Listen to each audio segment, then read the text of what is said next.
this is the day you made. I'll rejoice and be glad with all that I am. This is the day you made. I'll rejoice and be glad in you. Say, whoa.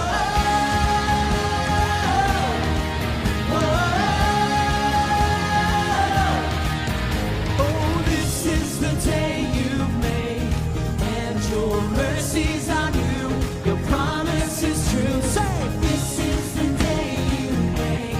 I'll rejoice and be glad in you. There's a supernatural praise rising up in my heart, a sound that has to be made. Oh Lord, here we go. So my heart will sing. You are good, hey, you are good, and with everything I will praise, whoa, whoa. This is the day, oh this is the day you've made. I'll rejoice and be glad with all that I am. Oh this is the day you made. I'll rejoice and be glad in you. There's a supernatural praise rising up in my heart. It's rising up tonight. A sound that has to be made. Oh Lord, come on, come on. So my heart will sing. Woo! You are good, you are good, and with everything I will praise. Sing it again. So my heart will sing. You are good, hey, you are good, and with everything I will praise. Come on, praise Him tonight. Say, whoa, whoa. Come on, PJ. Play that acoustic tonight, mate. Come on, come on. Come on, all over this place, put your hands together.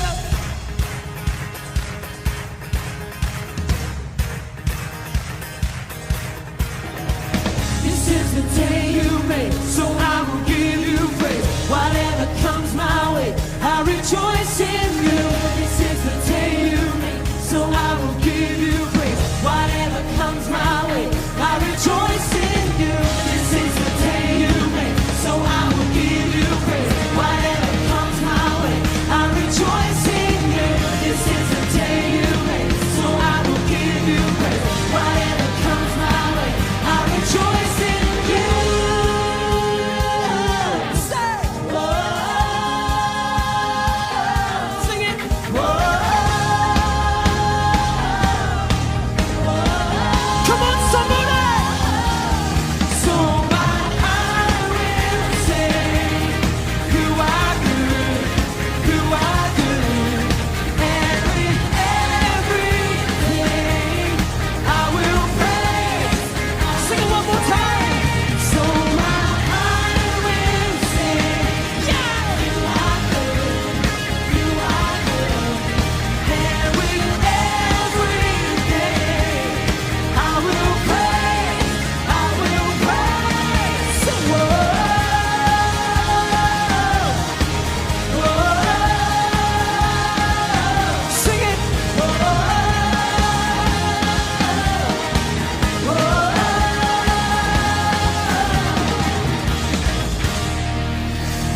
We praise you tonight, Jesus. This is the day that you have made. We rejoice in you, Lord.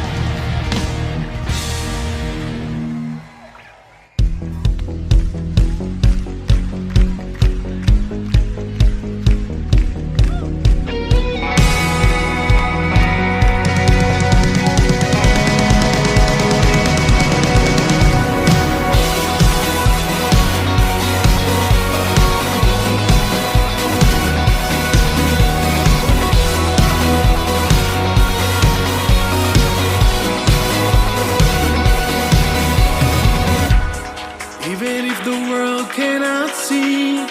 Small clouds escalating. Even if majority dictates that it's impossible,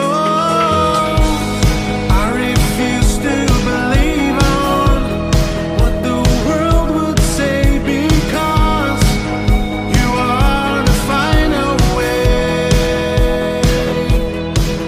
Now send your rain as you rain. Now send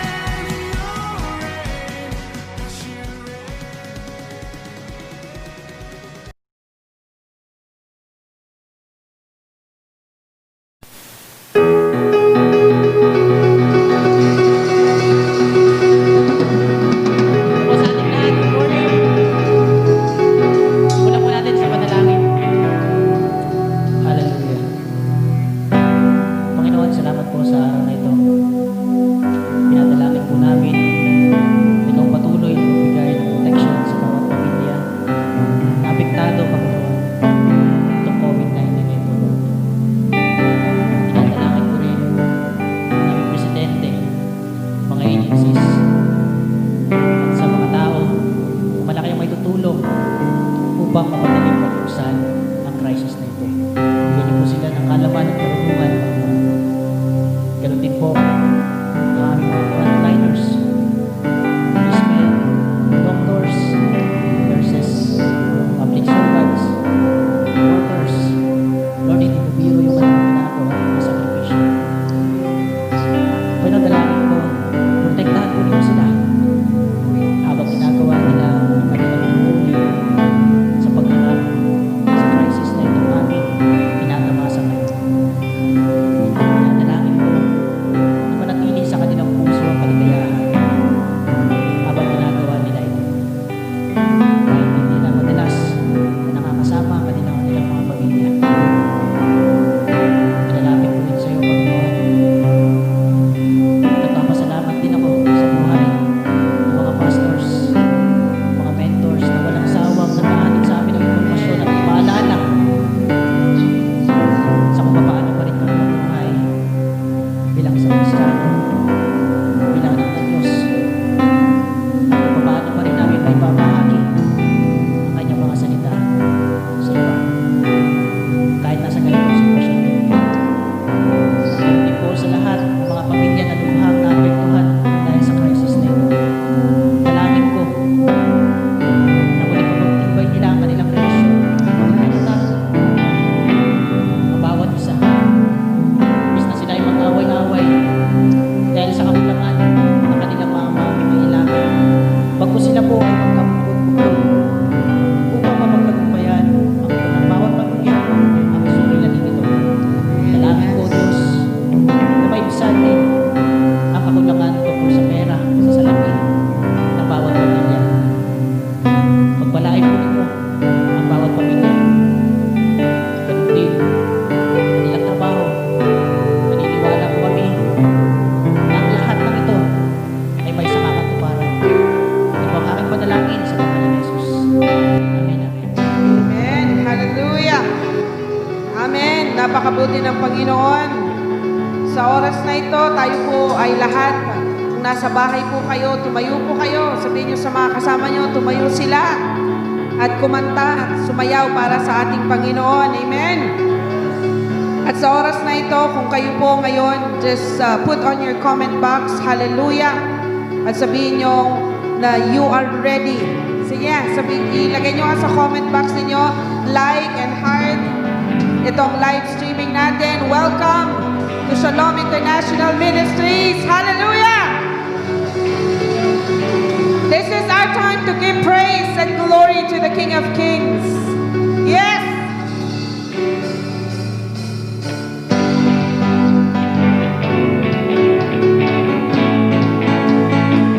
Come on now.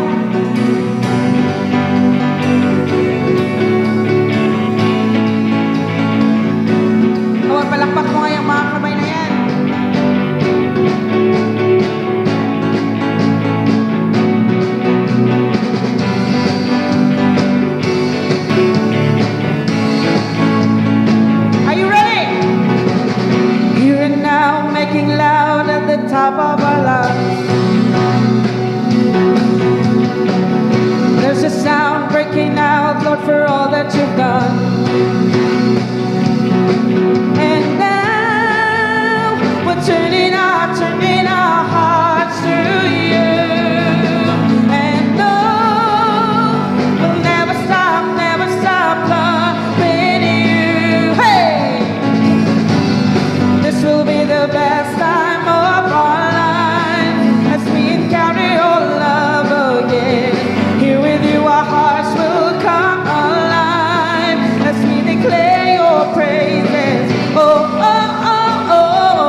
the top of our lungs. There's a sound breaking out, Lord, for all that you've done. Yes. And now we're turning our hearts to you. And though we'll never stop loving you. 1, 2, 3, shout! This will be the best time of our lives as we encounter your love again. Here with you our hearts will come alive as we declare your praises. Oh, oh, oh, oh, oh, oh, oh. As we declare your praises. Oh, oh, oh, oh.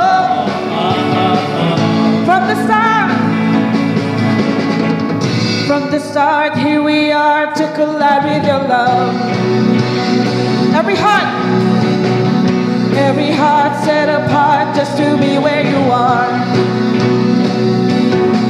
And now we're turning our hearts to you. And no, we'll never stop loving you. Come on, family, sing. This will be the best time of our lives as we encounter your love again. Here with you our hearts will come alive as we declare your praises. Oh, oh, oh, oh, oh, oh, oh. As we declare your praises. Oh, oh, oh, oh, oh, oh, oh. This is our time. This is our place. This is our moment to lift your name. This is our time. This is our place. This is our moment to lift your name. Come on. This is our time. This is our place. This is our moment to lift your name. This is our time. Hey! Come on, sing it. Moment to, come on, once again. This is our time. This is our place. This is our moment to lift your name. This is our time. This is our place. This is our moment to lift your name. Hey, hey, hey! Oh, oh, oh, oh, oh, oh, oh, oh, oh,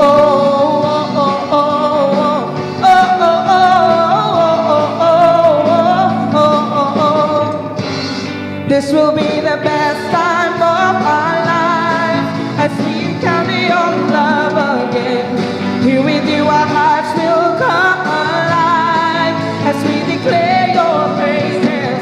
Oh, oh, oh, oh, oh, oh, oh. As we declare your praises.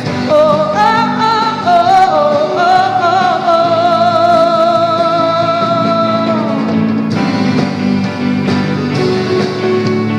Come on, hallelujah.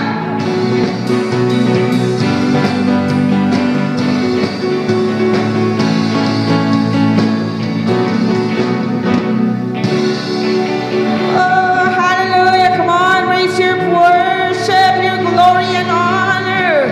Adoration to the King of Kings. Hallelujah.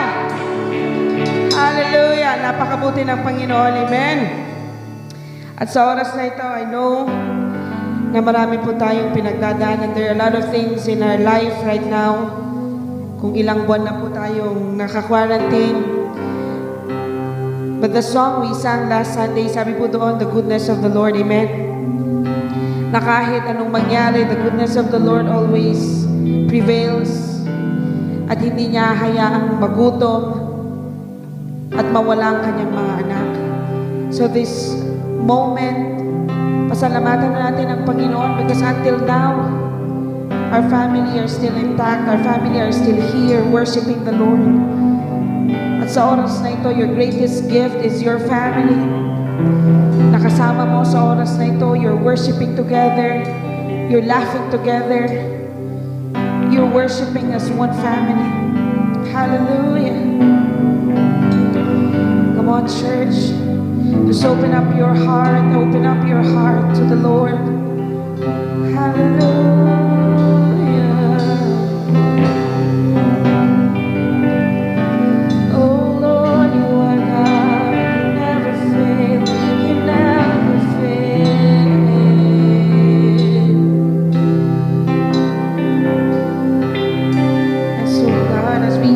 song says that you are God alone. You are forever glorified, Lord. We open up our heart.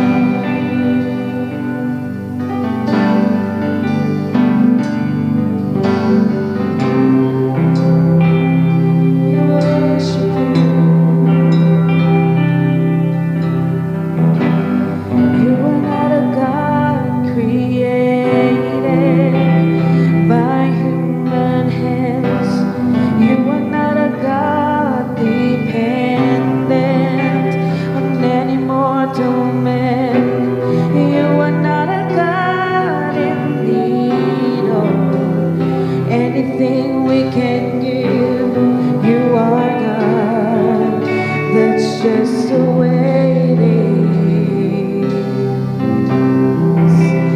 Come on, let's sing once again.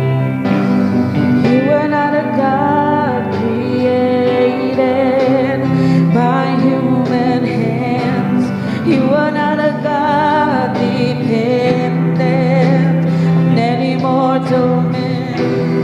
You are not a God in need of anything we can give by your plan.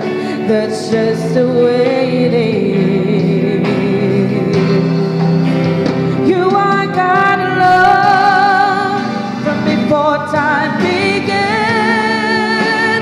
You are on your throne. You are God alone. And right now, in the good times and bad, you are on your throne. You are God alone. You're the only God whose power none can contend. You're the only God whose name and praise will never end. You're the only God who's worthy. It's everything we can give. You are God, that's just the way it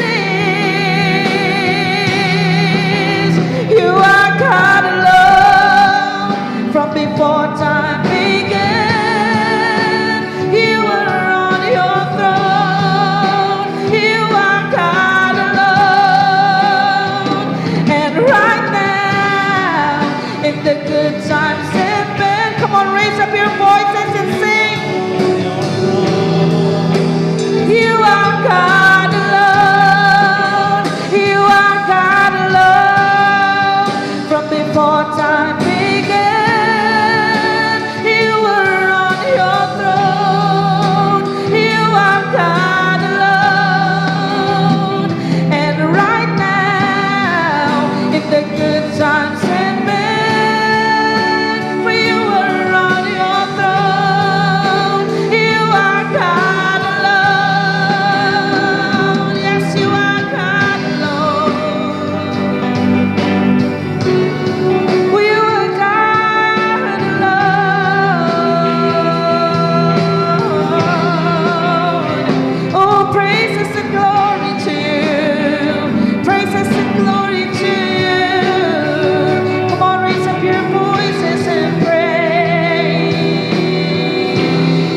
natin ang Panginoon.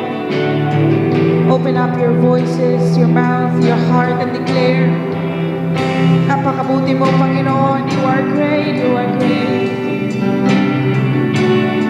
Oh, Shalaya Seya. Yara Sana na Kaya Rahandaya Seya. You are God, you are. As we sing for the last time, once again, let's declare ng Panginoon, He never changes. Amen. He never changes. He is unchangeable. He is unshakable. He is unstoppable. And we will worship Him in good times and in bad. Oh, yes, you are great.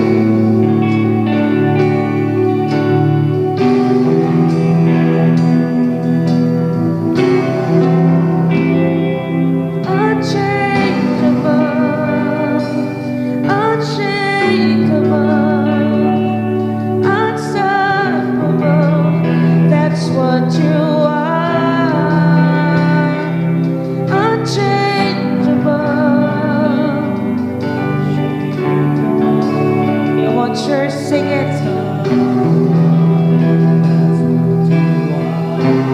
Unchangeable, unchangeable. He is unshakable, God. That's what you are. You are God alone from before time began.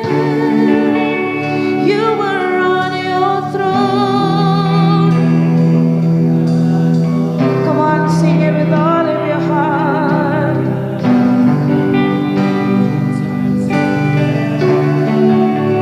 You were on your throne. Come on, for the last time, sing it. God alone from before time. You were on your throne, Lord. And right now, in the good times, going back,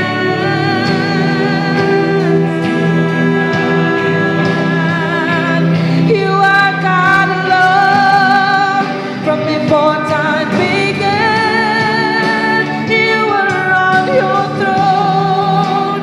You are God alone.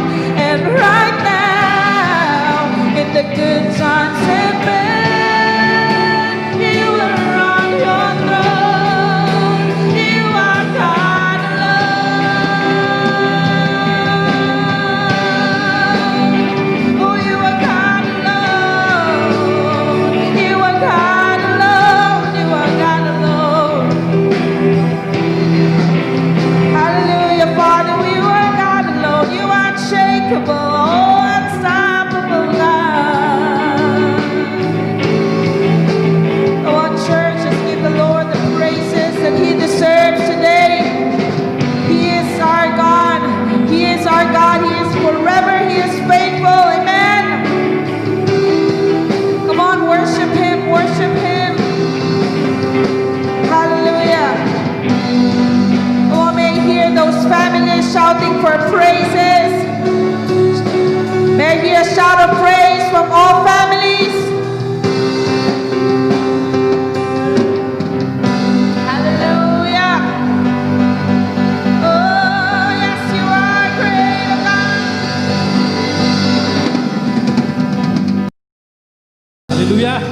Grabe, sarap magpuri kay Lord. Amen!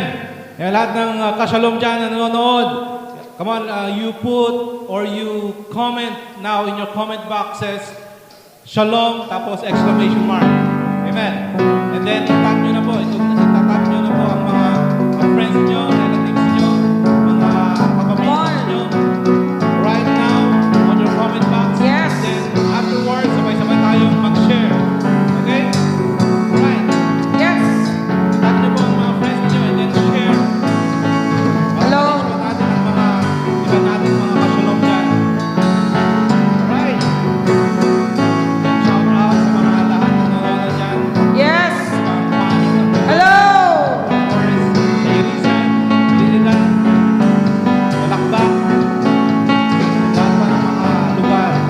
London. Alright. Amen. Alright. This time, let's welcome our senior pastor, Pastor Adrian Docaso.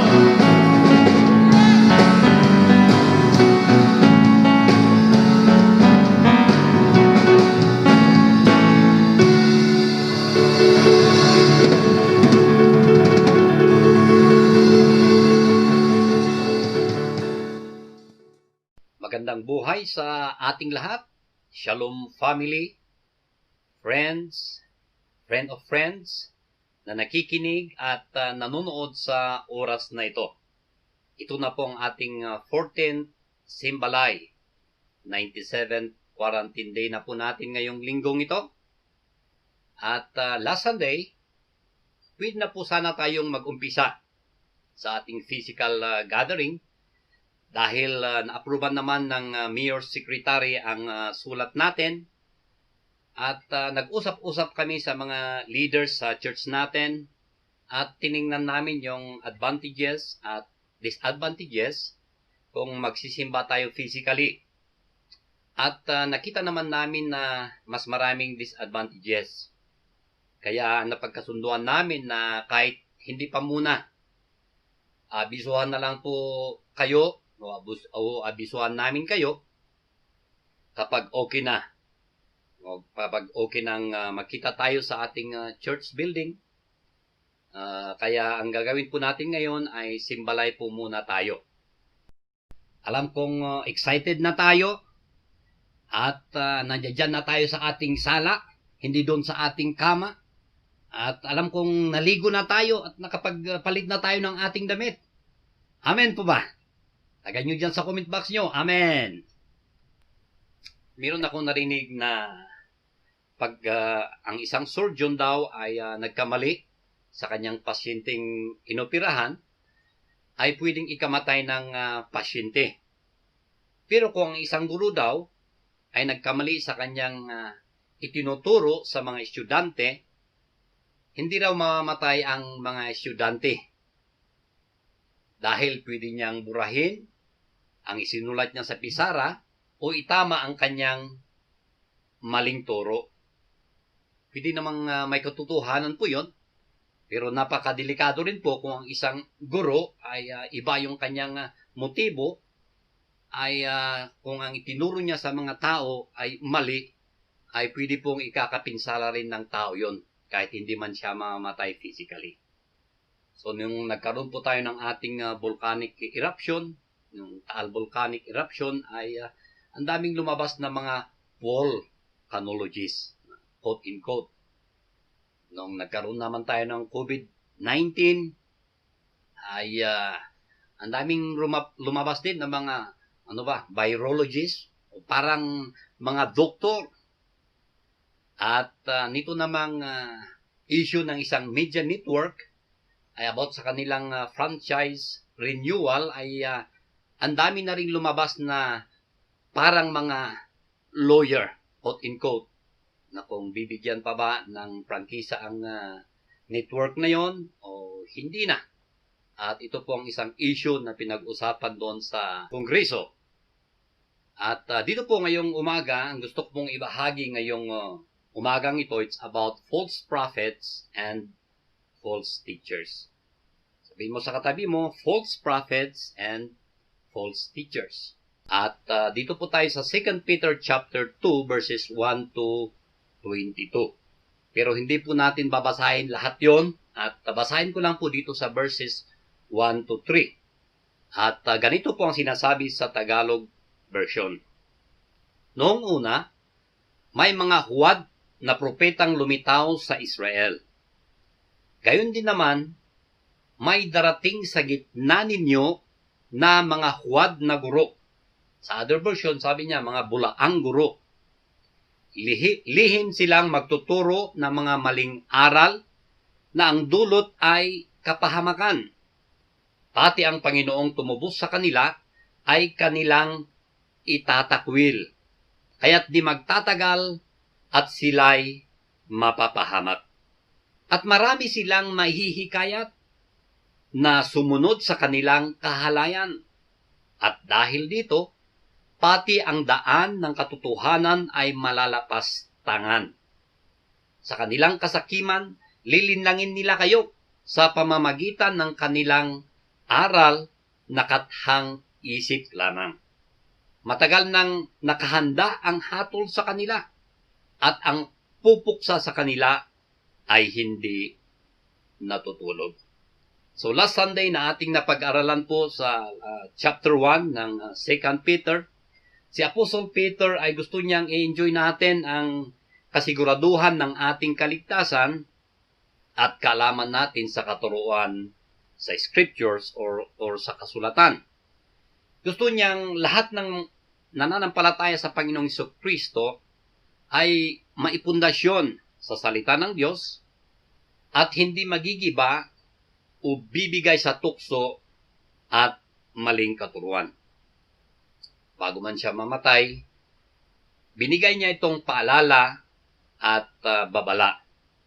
Sinabi niya na hindi imbentong istorya lamang ang kanilang itinuro at ipinaalam na kapangyarihan at pagdating ni Jesucristo, kundi sila mismo ay saksing nakakita sa kanyang kadakilaan. At ang kasulatan o scriptures ay hindi kalooban o ginawa ng tao, kundi ang mga taong inudyukan ng Espiritu Santo ay nagsalita mula sa Diyos. Excuse me, ulitin ko. At ang kasultan o scriptures ay sinabi niya doon sa last verse na yon ng chapter 1 na yon ay hindi kalooban o ginawa ng tao, kundi ang mga taong inudyukan ng Espiritu Santo ay nagsalita mula sa Diyos. Kaya dito po sa chapter 2 na ito, mga kapatid, ay babala ni Apostol Pedro laban sa mga bulaang guro at mga propeta para hindi maikayat sa kanilang nakakapinsalang turo.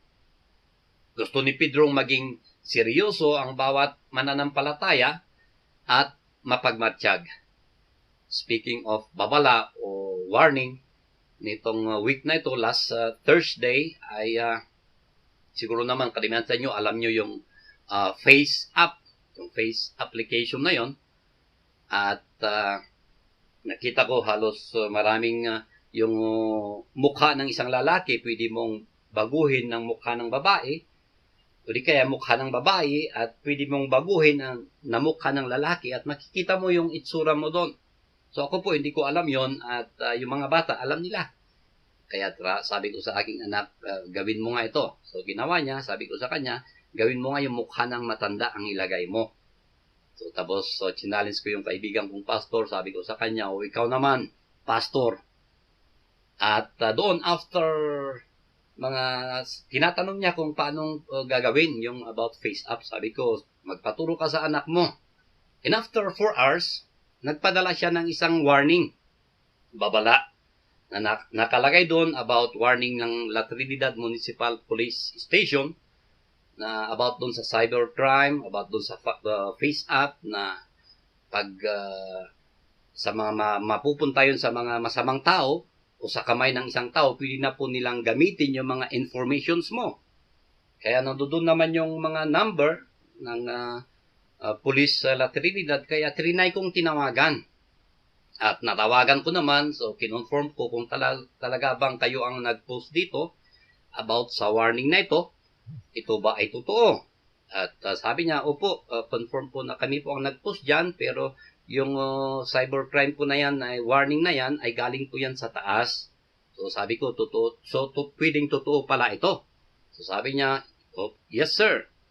Kaya ang ginawa ko na po doon ay binura ko na lang doon sa face up yung nailagay doon na pinost ko doon na mukha ko. So balik mo sa dati, sabi ko sa aking anak. So butit may warning. Okay, so ang pagpasok ng mga bulaang mga propetang ito at mga bulaang mga gurong ito sa simbahan natin ay expected natin yan. Kasi sa time pa nga nila noon ay meron na mga ito, how much more sa time natin ngayon? Di po ba? Mas lalo ngayon yung technology na natin. Meron na tayong social media na hindi mo namamalayan na pinapapasok mo na pala sila sa iyong mga bahay, sa pamamagitan na ng isang click mo dyan, ay halos, yan na, nakakarinig ka na ng mga iba't ibang mga katuruan na iba pala na pwedeng kasira pala ng ating pananampalataya. So, last year po may nabasa ako sa blog ng endtimes.org. Ito po yung grupo ng mga Kristiyano na sila po ay talagang tinitingnan nila yung mga nangyayari sa ating mundo. At meron silang pinakita talaga doon, pinost na last year ay nagpirmahan yung mga top, mga religious leaders na iba't ibang mga relihiyon ang mga ito para sa one world religion. Para sa isang relihiyon ay talaga nagkaisa sila. Nagpirmahan itong mga top religious leaders. So hindi lang yung planong one world government ang ginagawa ng mga other nations, mga powerful nations na pinaplano nila, meron ding one world religion na ginagawa din ng mga religious leaders.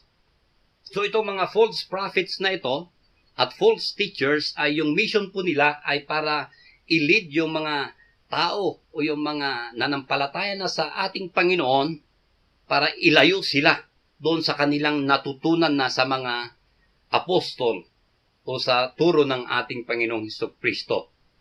At ito rin po ay magdadala ng disaster po sa church pag nagkaganon po. Masisira talaga ang church o ang mga body of Christ. Kung ang mga bulaang propeta at guro ay meron sa lumang tipan at bagong tipan, sabi ko nga kanina, kahit sa time natin ngayon ay mas marami pa sila. Kaya sabi mo sa katabi mo, mas marami pa sila. Mag-ingat ka sa iyong pinapakinggan. So itong mga bulaang propeta at guro ay mas interesado sa gaining popularity kisa sabihin nila ang katotohanan. Ulitin ko, itong mga bulaang propeta at guro ay sila po ay mas interesado sila sa gaining popularity kisa sabihin ang katotohanan. Sasabihin nila ang gusto ng mga taong pakinggan, hindi ang katotohanan na dapat pakinggan ng mga tao. Ulitin ko, sasabihin nila yung gustong pakinggan ng mga tao na hindi yung dapat na tama na pakinggan ng isang tao o yung katotohanan na dapat pakinggan sana ng mga tao. So, hindi lang ito, they are interested in personal gain. Doon po sa lumang tipan, sabi po ni Micah doon sa chapter 3 verse 11, ang kanyang mga pinunoy nagpapasuhol muna bago humatol, mga judges. Nagpapaupa ang mga pari para magturo. At ang mga propeta na may nanghuhula dahil sa salapi. Gayunman, umaasa sila kay Yahweh at sinasabi, nasa kalagitnaan natin si Yahweh, kaya walang kasamaang darating sa atin. Biruin mo, masasabi pa nila yon. Ulitin natin yung sinabi dito. Ang kanyang mga pinunoy nagpapasuhol muna bago humatol. Nagpapaupa ang mga pari para magturo. At ang mga propeta na may nanghuhula dahil sa salapi. Gayunman, umaasa sila kay Yahweh at sinasabi, nasa kalagitnaan natin si Yahweh, kaya walang kasamaang darating sa atin. Wow. Sa Timothy chapter 6 verses 3 to 5, ganito rin po ang sinasabi dito sa Bagong Tipan o New Testament, kung nagtuturo ang sinuman ng ibang katuruan at di sang-ayon sa mga tunay na salita ng Panginoong Hesukristo at sa mga aral tungkol sa pagiging makadiyos, siya ay nagyayabang ngunit walang nalalaman. Si Apostol Pablo po ang sumulat dito. Sakit na niya ang manuligsa at makipagtalo tungkol sa mga salita. Bagay na humahantong sa inggitan, alitan, kutyaan, at masasamang hinala. Mahilig din siyang makipagtalo sa mga taong baluktot ang pag-iisip at kumikilala sa katotohanan. Ang mga taong ito'y nag-aakala na ang relihiyon ay paraan ng pagpapayaman. Ulitin ko, ang mga taong ito'y nag-aakala na ang relihiyon ay paraan ng pagpapayaman. Itong mga bulaang guro at mga propetang ito, gusto nilang ilayo ang mga mananampalataya sa katotohanan. At ang motibo nila ay yung personal gain at yung popularity. At kapag ang mananampalataya ay naniwala sa kanilang mga maling katuruan, itatakwil nila pati ang Panginoon na tumubos sa kanila, at ito ang magdadala sa kanilang sariling destruction o kaparusahan. So balikan po natin yung ating verse na nabasa natin kanina dito sa chapter 2 na ito ng 2 Peter, doon sa verses 1 to 3, at tignan natin ang kanilang katuruan. At yung nandoon yung sinabi niya about doon sa destructive heresies o yung nakakasirang kanilang katuruan. Kasi sabi nga nila ay parang okay lang na gumawa lang ng kahalayan, ginagawa rin nila. Sinasabi nila na kayo magkakaroon ng kalayaan, sila mismo ay alipin na ng kasalanan. At ganun po ang turo nila dito sa mga taong ito. Kaya po nung time ni Peter, meron yung mga bulaang, mga guro na nanghihikayat sa mga tao at naniniwala sa gusto nilang paniwalaan, instead sa mga bagay na natutunan nila galing sa Diyos, na dapat sana nilang paniwalaan. Kaya dito, unti-unting inaakay nila ang mga tao doon sa katotohanan na salita ng ating Panginoon. At dadalhin nila yung mga tao doon sa men's opinion. Hindi doon sa God's truth o doon sa God's word. Kaya itong mga bulaang mga propeta o mga gurong ito ay talagang dininay nila ang Diyos na talagang tumubos sa kanila. Biruin mo, mga kapatid, sila rin po ay mga believer nung una. Pero ang nangyari na doon, naging false teachers at naging false prophets na sila dahil nga sa kanilang motibo na personal gain at doon sa kanilang popularity. Iba po yung naging intention na po nila. Dito po sa 1 Peter chapter 1 verse 18 to 19, natakal po natin ito noon sa mga nakaraang mga linggong ito. Sabi po niya dito sa kanyang mga sinulatan ni Pedro na mga mananampalataya sa Panginoon, alam ninyo kung ano ang ipinantubos sa inyo sa walang kabuluhang pamumuhay na inyong minana sa inyong mga magulang. Tinubos kayo, hindi sa pamamagitan ng mga bagay na nasisira tulad ng ginto o pilak, kundi sa pamamagitan ng mahalagang dugo ni Kristo. Siya ay tulad ng kordirong walang dungis at kapintasan. Na sinasabi dito na ang mga Kristiyano ay talagang sila po ay tinubos. Tayo po ay tinubos sa pamamagitan ng dugo ng ating Panginoong Kristo. Kaya kung tayo po ay tinubos, dapat yung buhay na po natin ay gamitin natin para sa Panginoon na hindi po sana doon sa mga makamundong bagay. Kaya sabihin mo sa katabi mo, gamitin mo yung buhay mo para sa Panginoon, hindi sa mga makamundong bagay o kahalayan. Na ito po mga kapatid na dapat po yung buhay natin ay hindi sana masayang, kundi maging productive po tayo. Kaya tapikin mo yung katabi mo, maging productive ka. Na dito po parang sinasabi nila, itong mga bulaang mga gurong ito, dito na kahit sila ay Kristiyano at magaling, pero taliwas naman ang tinuturo at ginagawa nila. Ulitin ko, sa time po nila na yun, itong mga bulaang guro, bulaang propeta, kiniklaim din naman nila na Kristiyano sila. At sila ay marunong, magaling. Pero taliwas naman ang itinuturo nila at yung kanilang ginagawa. Kaya sinabi doon sa nabasa natin, doon sa verses 1 to 3 na yon ay sabi doon ni Peter, their end is destruction. Ang kanilang kahantungan ay kaparusahan o kasiraan sa kanilang buhay. So dito sabi niya rin dito na makikita natin yung mga evil na kanilang ginagawa about dun sa kanilang mga false arguments para ma-deviate po itong mga tao doon sa salita ng Diyos. Kaya marami pong mga Kristiyano ngayon, mga kapatid, na nagsasabing, okay lang magkasala. Kasi nagpapatawad naman ang Panginoon. Ulitin ko, daming mga Kristiyano ngayon nagsasabi na, okay lang magkasala.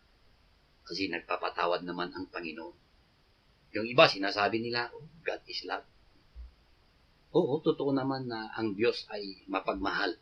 Pero ayaw niya pong mamuhay muli tayo doon sa kasalanan. Tayo na po ay tinubos ng Diyos sa ating kasalanan, ay dapat mamuhay na po tayo ng matuwid, mga kapatid. Kaya sabihin mo sa katabi mo, mamuhay ka na ng matuwid. Ilagay mo dyan sa comment box mo, mamuhay ako ng matuwid. Kasi kung hindi po tayo mamuhay ng matuwid, do po, talagang it brings Christianity to shame. Nakakahiya po ang mangyayari na sa atin. Hindi po tayo magiging magandang halimbawa bilang mga Kristiyano. Dahil sinabi doon na end is destruction. Napakahirap po ang isang tao na itong mga, sabi natin, mga bulaang guro na maglilit sila, pero doon din po sa ikakasira din ng mga tao. At hindi rin po sila makakaligtas, mga kapatid. Meron din pong kahantungan o meron pong end din ng mga taong ito. Ito mga false teachers, and false prophets na ito.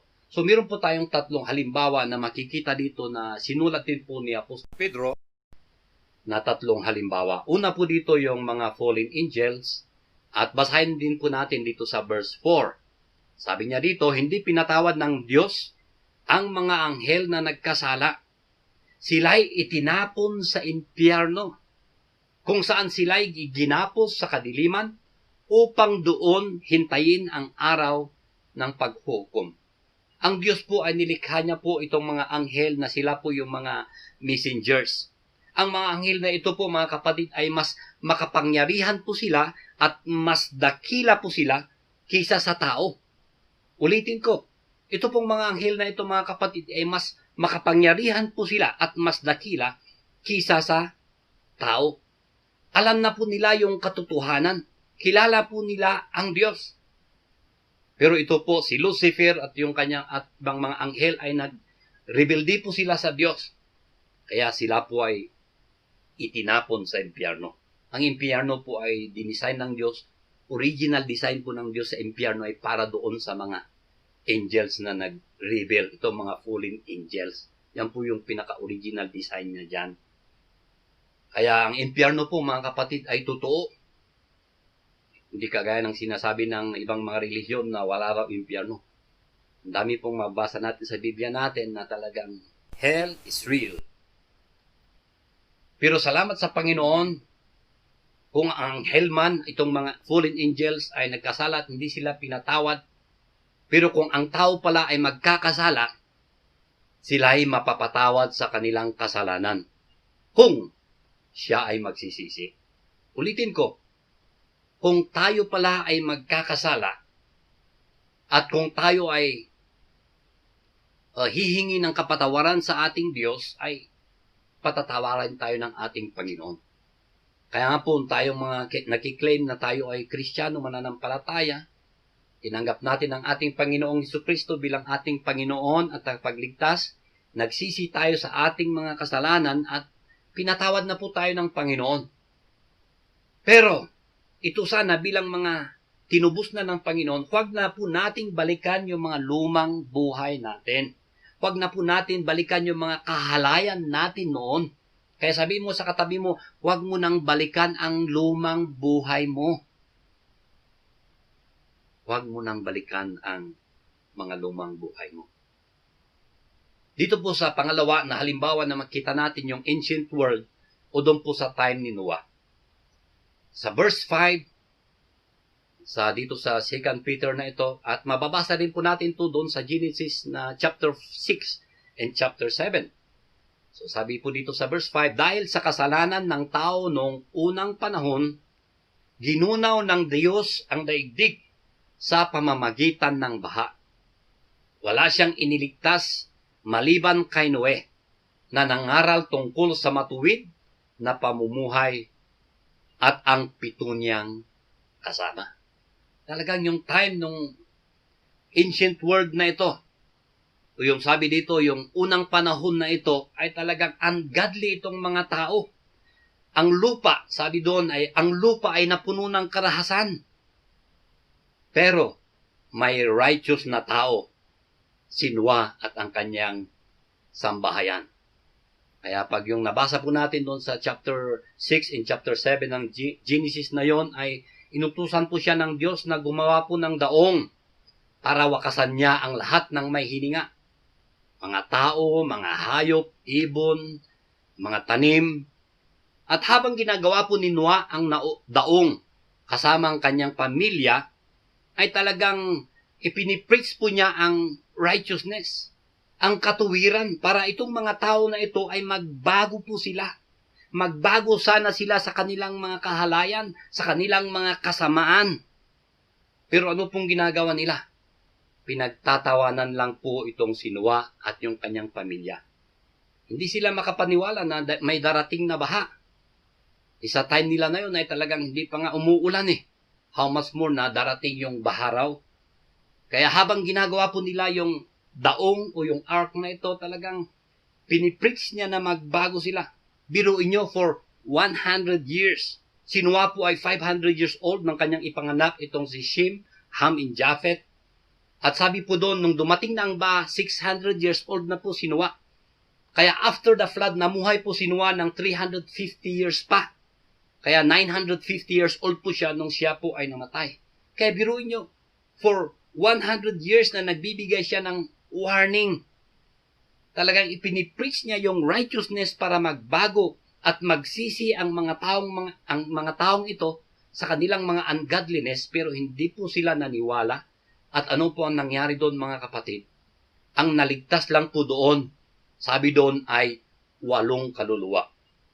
Si Noah, yung kanyang asawa, at asawa ng kanyang 3 anak na lalaki, si Shem, Ham, and Japheth. At ma-imagine mo sa time na yon, nung na-lockdown na sila sa loob ng daong na yon, umulan ng umulan. Biruin niyo, for 40 days and 40 nights na umuulan. Ito nga sa atin lang sa Pilipinas, pag kahit magdamag na isang gabi na umuulan, ang dami mo nang mababalitaan na flood, dami nang mabalitaan na mga bahay na talagang nasira. Meron yung time na bumagyo dito sa atin, ilang araw yun, 3 araw ata. Ang daming mga bahay na nasira, mga bahay na naanod, hindi lang bahay, mga sasakyan. Marami rin tayong nabalitaang mga namatay. How much more sa time ni Noah? 40 days and 40 nights na umuulan, walang tigil. Ay talagang ma-imagine mo siguro itong mga tao na nagmamakaawa na sila na talagang tulungan sila ni Noah, yung mga tao. Ma-imagine mo rin siguro yung 3 itong asawa ng kanyang mga anak. Pwede sigurong sinisigaw nila yung pangalan ng kanilang mga anak. Tulungan nyo kami. Pero wala na. Lockdown na. Nag-close na po yung daong. Hindi nila pwedeng mabuksan po yun. Ano pong nangyari? Namatay po silang lahat. Dahil po hindi sila naniniwala nung time na nag-preach po si Noah po sa kanila. Panghuli, pangatlong halimbawa, hindi lang fallen angels, sa time po ng ancient times o time ni Noah, ito pong Sodom and Gomorrah. Sinabi niya po dito sa verses 6 to 8 na sinulat ni Apostol Pedro. Yung Sodom and Gomorrah, mababasa po natin ito sa Genesis chapter 19. So sabi dito, sinumpa o tinupok ng Diyos ang mga lungsod ng Sodoma at Gomorrah upang maging babala sa masasama tungkol sa kanilang kasasapitan. Ngunit iniligtas ng Diyos si Lot, isang taong matuwid na lubhang nabagabag ng mga kahalayang ginagawa ng masasama noong panahon niya. Naghirap ang kalooban ng matuwid na taong ito sa kasamaang nasasaksihan niya araw-araw. habang siya'y nakatira doon. Biruin nyo. Sabi dito sa verse 8, naghirap ang kalooban ng matuwid na taong ito sa kasamaang nasasaksihan niya, mga bagay na nakikita niya araw-araw. At habang siya'y nakatira sa lugar na Sodom and Gomorrah. Yung time po na yon ay talagang ang Diyos ipinaalam niya po kay Abraham yung plano niya na talagang tutupukin niya po itong Sodom and Gomorrah. Si Abraham po ay nag-intercede.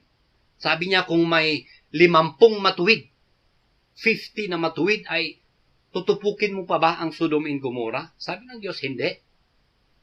So muli, nag-intercede siya kung mayroong 45 na matuwid. Sisirahin mo pa ba ang Sodom and Gomorrah? Sabi ng Diyos, hindi. Muli, sabi niya, kung mayroong 40 na matuwid, sisirahin mo pa ba? Sabi, hindi. So sabi niya, kung may 30 na matuwid, sisirahin mo pa ba ang Sodom and Gomorrah? Sabi niya, hindi. Kung mayroong 20 na matuwid sa Sodom and Gomorrah, sisirahin mo pa ba? Sabi doon, hindi. Sabi niya, kung may 10 na matuwid, sisirahin mo pa ba ang Sodom and Gomorrah? Sabi niya, hindi. Kahit sinabi siguro ni Abraham na kung may 5 na matuwid sa Sodom and Gomorrah, ay sisirahin mo pa ba ang Sodom and Gomorrah? Baka sasabihin siguro ng Diyos ay hindi. Dahil talagang walang matuwid pa na kahit 5. Ang naligtas lang po doon ay 4 lang po, mga kapatid. Kaya nung time po na yon na itong mga anghel, hindi po alam ni Lot na anghel po ang mga yon. Nakaupo po siya doon sa gateway o sa pintuang bayan. At nung medyo dumilim na, gumabi na, nakita niya itong mga lalaki na ito na 2. Kaya inanyayahan nila na pumunta sila sa bahay nila. Bahay niya. Pero sabi nitong mga anghel, dito kami matutulog. Pero sabi niya talagang pinilit niya. Kaya pumayag naman po sila at pinapasok niya sa bahay niya. Pinakain niya po sila. At nung gabi po na yon, itong mga kalalakihan na mga bata, matatanda, napakarami nila. Sabi doon, pinalibutan po nila yung bahay po ni Lot. At nagsisigaw sila, sabi nila, ilabas mo ang mga lalaki sa bahay mo na yan, pumasok sa bahay mo na yan. Biruin nyo, itong mga lalaki na nalikha para sa mga babae, ay gusto nila lalaki.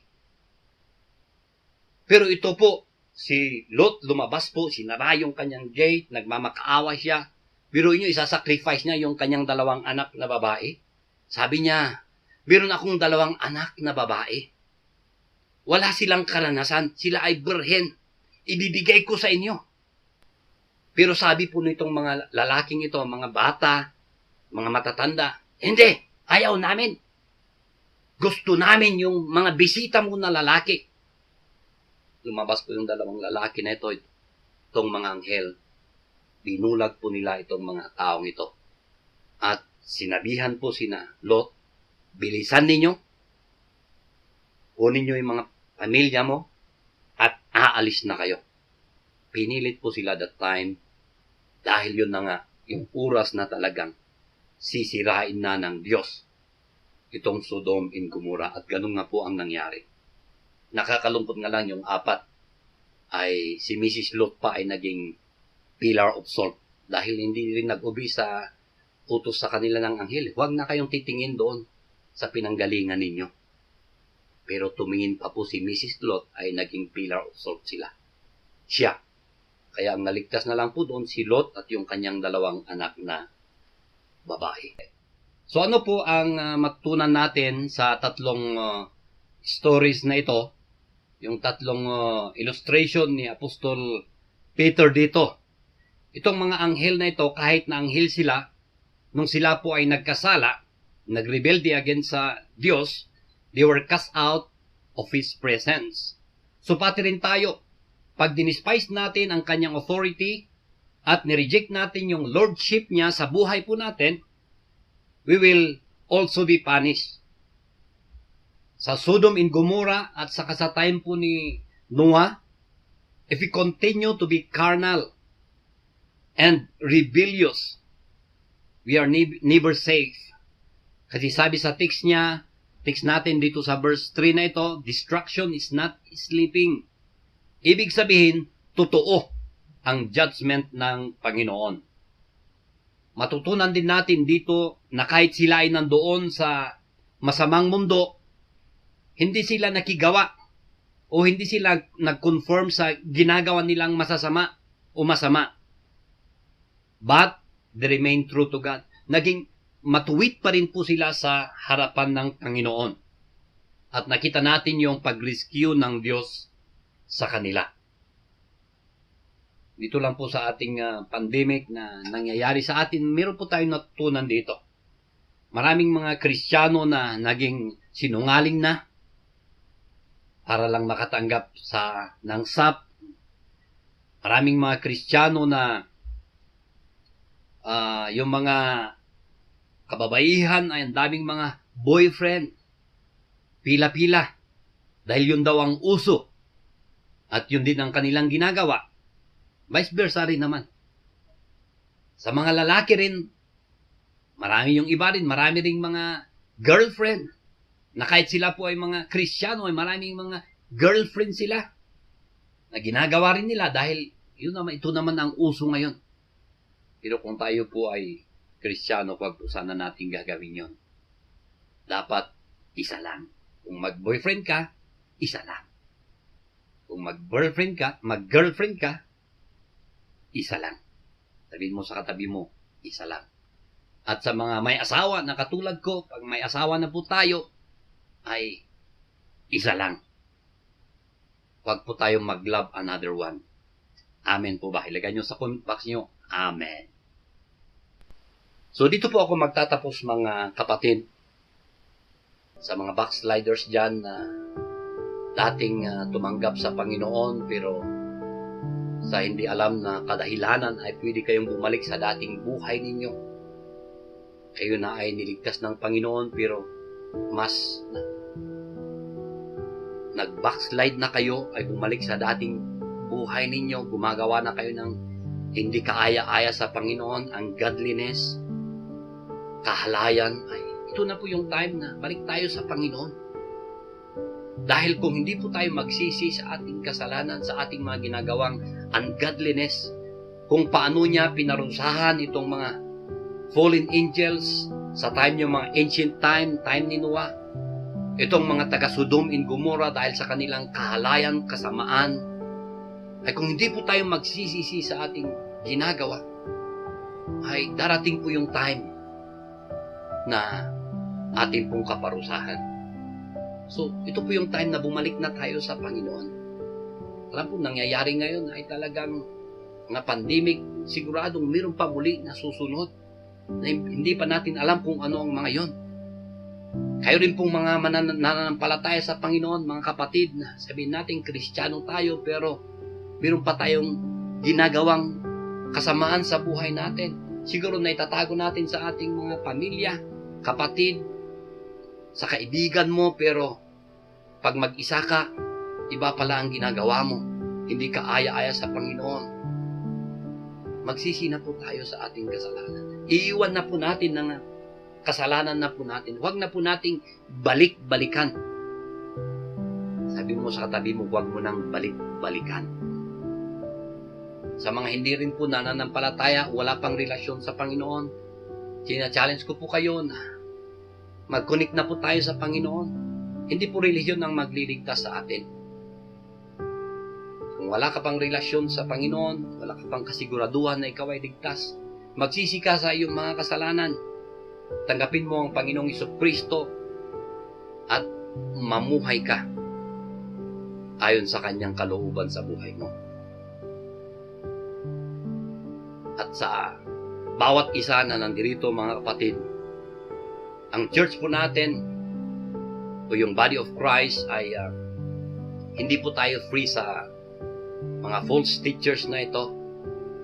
Sabi pa nga doon sa kanyang warning ay nasa inyo na sila, kasama nyo sila.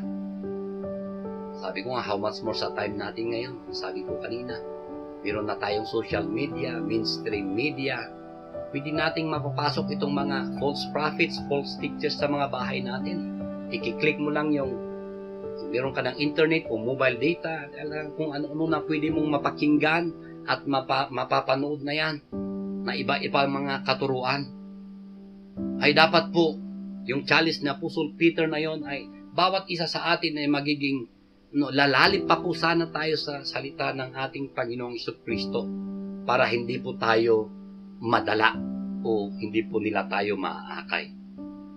Kailangang i-glorify po natin ang Panginoong Diyos sa buhay po natin, sa ating katawan. Huwag na po nating gamitin na sa mga kahalayan o doon sa mga bagay na kasamaan. Amen po ba? Huwag sana tayong hallelujah sa linggo lang, pero sa Monday to Saturday ay kung saan-saan na tayo nagpupunta, yung mga bagay na ginagawa natin hindi pala kaaya-aya sa Panginoon. Magbago na po tayo, mga kapatid. Amen. Dahil ang divine judgment po ng Diyos ay talagang darating at darating po yan, mga kapatid. Sabi ko nga kanina na hell is real. At tayo po ay maliligtas dito sa mga kaparusahan na ito, dito sa judgment na ito, na inihahanda ng Diyos para sa mga taong mahalay na ito, mga gumagawa ng hindi kaaya-aya sa Kanya, mga ungodliness na mga bagay, na maliligtas po tayo sa mga bagay na yun, mga kapatid. Kung gamitin po natin yung buhay natin, gumawa po tayo ng matuwid sa buhay po natin ayon sa kalooban ng Diyos sa buhay natin. At tayo po ay dapat na magtiwala sa Kanya. Amen. Habang malakas at buhay pa po sana tayo. Tayo po ay manalangin. Panginoon, sa oras na ito, hindi ko po alam yung mga bawat isa, ano po yung sitwasyon sa buhay po nila. Sabi ko kanina, kung mayroon man nakikinig o nanonood sa oras na ito na tumalikod na sa iyo, tinalikuran ng kanyang pananampalataya, hipuin mo po siya, Panginoon, at siya'y muling bumalik sa iyo.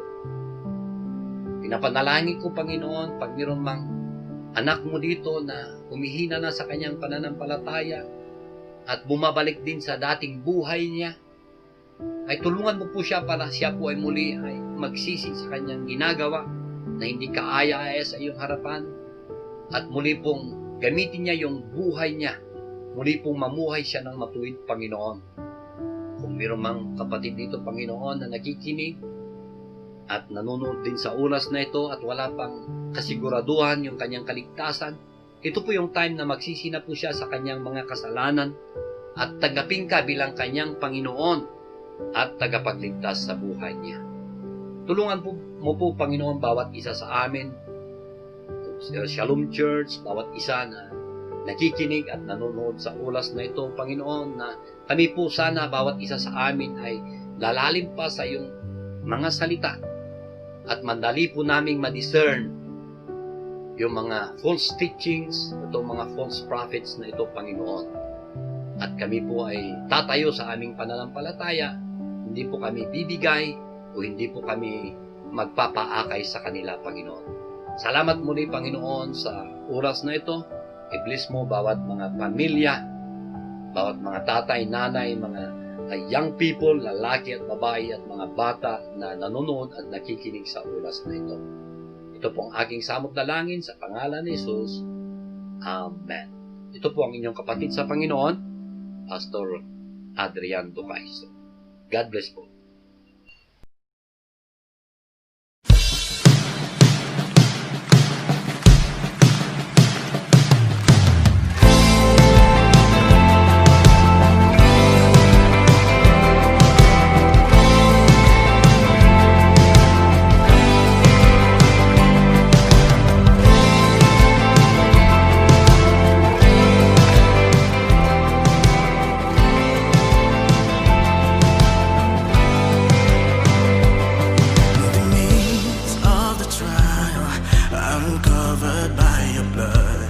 Surround me with your glorious grace.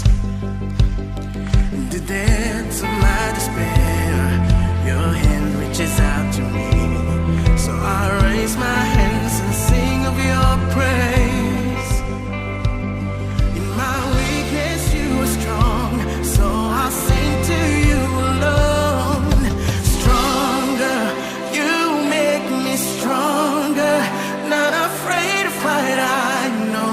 You are for me.